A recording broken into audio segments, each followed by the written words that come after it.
গাজায় ত্রাণবাহী নৌবহর global Sumud ফ্লোটিলাকে আন্তর্জাতিক সমুদ্র সীমায় আটকে দিয়েছে ইসরায়েল। স্থানীয় সময় মঙ্গলবার সন্ধ্যায় এই নৌবহরে 50টি জাহাজে হামলা চালায় ইসরায়েল নৌবাহিনী।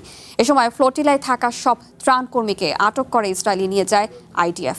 এদিকে আটক করা কর্মীদের প্রতি দেশটির মন্ত্রী বেন গাভিরের অসম্মানজনক আচরণে ক্ষুব্ধ বিশ্ব নেতারা।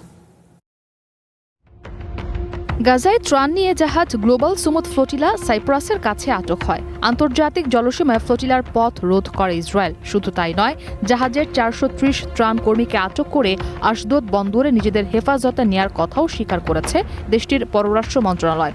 এর আগে জাহাজটিতে গুলির অভিযোগ করেছেন নৌবহরের আয়োজকরা। এএফপি জানায়, এই ঘটনার প্রতিবাদে এবং ইসরায়েলি কারাগারে বন্দী ফিলিস্তিনিদের সমর্থনে আটক হওয়া অন্তত 87 জন অনশন শুরু করেছেন।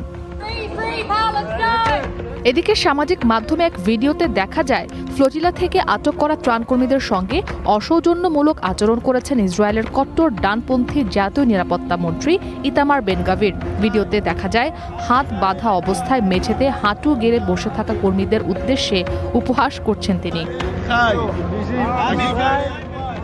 এই ভিডিও ভাইরাল হলে সমালোচনা ও নিন্দার ঝড় ওঠে বিশ্ব নেতাদের মাঝে।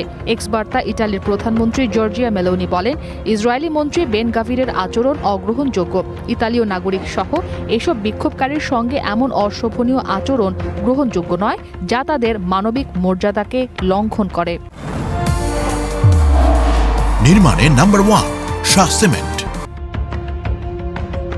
ইটালি ছাড়াও বেন গাভিরের আচরণের কড়া সমালোচনা করেছেন স্পেনের প্রধানমন্ত্রী পেদ্রো সানচেজ। নিন্দা জানিয়ে ইসরায়েলকে কঠোর বার্তা দেন তিনি। বলেন, স্পেনের নাগরিকদের সঙ্গে কেউ দুর্ব্যবহার করলে তা সহ্য করবে না দেশটি। একই সঙ্গে দেশটিতে ইসরায়েল সরকারের সদস্যদের প্রবেশে নিষেধাজ্ঞার কথাও জানান প্রধানমন্ত্রী সানচেজ। বলেন, এই নিষেধাজ্ঞা ইউরোপীয় পর্যায়ে প্রসারিত বাস্তবায়নের চাপ প্রয়োগ করবে তার দেশ। নিন্দা জানিয়েছেন ইউরোপীয় কাউন্সিলের প্রেসিডেন্ট অ্যান্টোনিও কস্তা। এক্স বার্তায় জানান, বেন গাভিরের আচরণে তিনি স্তম্ভিত। এ সময় এই আচরণ অগ্রহণযোগ্য জানিয়ে আটককৃতদের অবিলম্বে মুক্তির দাবি করেন তিনি। একইভাবে আটককৃতদের সম্মানের সঙ্গে দ্রুত মুক্তির দাবি জানিয়েছে জাতিসংঘ। ত্রাণবাহী জাহাজটিতে সাউথ কোরিয়ার নাগরিকরাও ছিলেন বলে জানান দেশটির প্রেসিডেন্ট লি জে মিয়ং।